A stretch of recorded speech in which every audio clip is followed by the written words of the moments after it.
Hey guys, this is Cardinal Bird 5, and I'm going to do kind of a mini series here. So we have 6 new classic stadiums. I'm going to talk about them a little bit, talk about the dimensions, and give you guys some tips and pointers on how to play in these ballparks, as well as some very good shifts. The first one we're going to do is probably the most awaited one, and that's going to be the Polo Grounds. I expect this one to be very popular this year online, just because of its unorthodox dimensions. So yeah, we're gonna get this series started, starting with Polo Grounds. Alright guys, so quick dimensions before I get into this. Down left field line's 279, left center is 455, center field's 43, right center is 449, and down the right field line's 258. Alright guys, so gonna introduce you to the Polo Grounds, give you some tips, quick background on the Polo Grounds. There's actually 3 different versions. The New York Giants did play there before they moved to San Francisco. They played other sports there. The stadium was actually originally built for polo, believe it or not.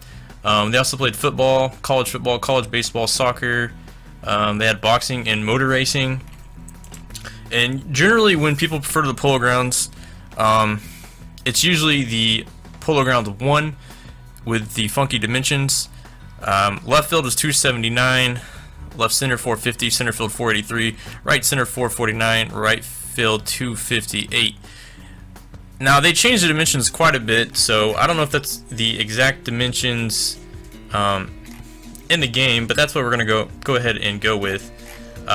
Polo Grounds eventually came to a halt after the Giants just were not getting attendance, and the stadium was not doing too well maintenance wise, so they finally had to shut it down in 1950, I believe it was 1956, and the stadium got demolished in 1967. So anyways, enough of the history there. The more important thing is talking about some of these shifts here. Alright, so I went ahead and picked one of the best outfield defensive teams, and that is the Pittsburgh Pirates. So I'm going to give you guys probably the most important tips when it comes to playing here. This is going to save you guys so many runs. You're not going to give up many extra base hits. You might give up your fair share of singles just because of the alignment and the holes you are allowing, especially on the infield. A team like the Giants, ironically, since they used to play here, not the Giants, but the Pirates. Again, a team like the Giants would be good too because they do have a good infield, but a team like the Pirates, their outfield is why I picked them. Anyways, I want to go into outfield defense. Now, there's a few different things you can do here, but the most important thing, let me show you guys. And by the way, if you guys don't know how to get the shifts, all you have to do, you can just hit down. These are quick shifts, and then you can just hit triangle and you're there, so it's a lot quicker this year. Anyways, you want to set it to the batting lineup, and you want to go to center field. Okay, one of two things: you can play him normal or you can play him deep. If you have a good center fielder, which I have McCutcheon, I trust him, so I'm going to play him normal. Alright, it's going to take a lot to get the ball over his head because I believe it's 483 to dead center. It might be 483, it might be even more than that. I think it's 483 though. Next, your right fielder. These are the 2 most important things in playing here. You have to put them in the gaps. You have to keep them there the entire game, because anything in the gap, regardless of where you're playing your center fielder, even if he's deep or not, it's going to be a triple or inside the parker, guys. I mean, those gaps are just ridiculous. I mean, if they hit anything in those gaps, it's decent speed, it's inside the park all day. So this is a good shift you can do. To play it safe, you can also put them deeper, and this might be a little smarter here. If you want to be conservative, you can also play your center field deep too, but you can go ahead and play him normal if you have a good center fielder. If you don't have a great center fielder though, you might want to play him deeper. You're going to give up more blue pits and whatnot, but hey, that's better than giving up triples and inside the park home runs. Alright, so once we have that, we're going to go to our infield. Some things I like to do on the infield. So if you guys notice right away, there are huge gaps down the line. So one thing we can do to counteract that is we can do a guard line shift. Okay, so you see anything that's hit down the lines, it's going to be fielded.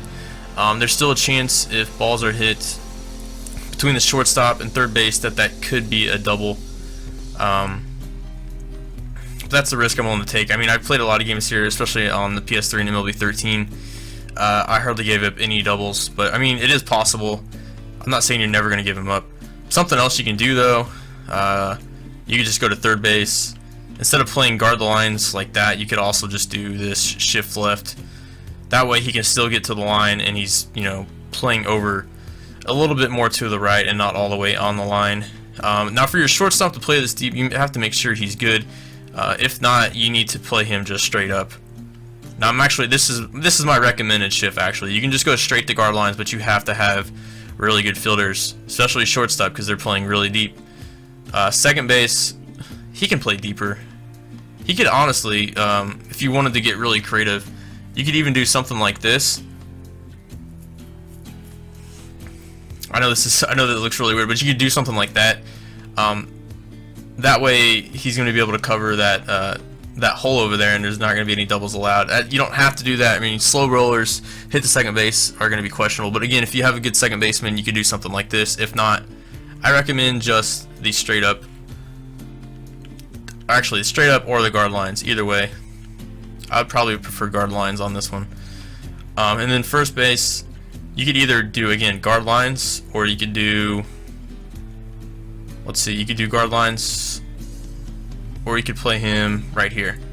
You could either play him straight up, or you could shift him to the right.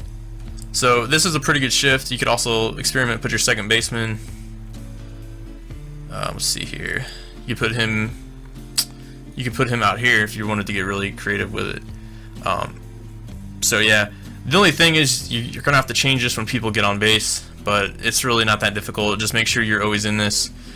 The thing is, if people get on base, you have to change from this to like straight up, and you can still play a normal depth even with people on base, because if you're playing a double play depth, you're still giving up a lot, and I'd almost rather just play normal depth and just at least get that one out anyways. Totally up to you guys. I'm just telling you guys, the outfield is probably the most important thing here.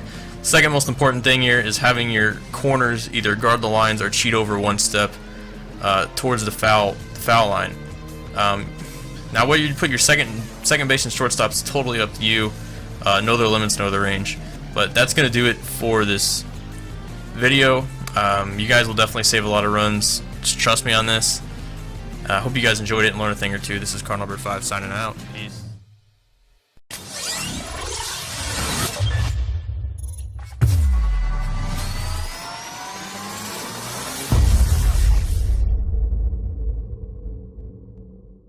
Welcome to part 3 of our breakdown of MLB 16 new features. We begin with full stat tracking. Every basic stat throughout a player's career is now tracked, as well as every real-life statistic up to the 2015 season. Even advanced stats are tracked this year, like wins above replacement and field independent pitching. Really cool. Player morale. Just like any real GM, you will have to consider the personality and morale of each player. This also affects a player's attributes.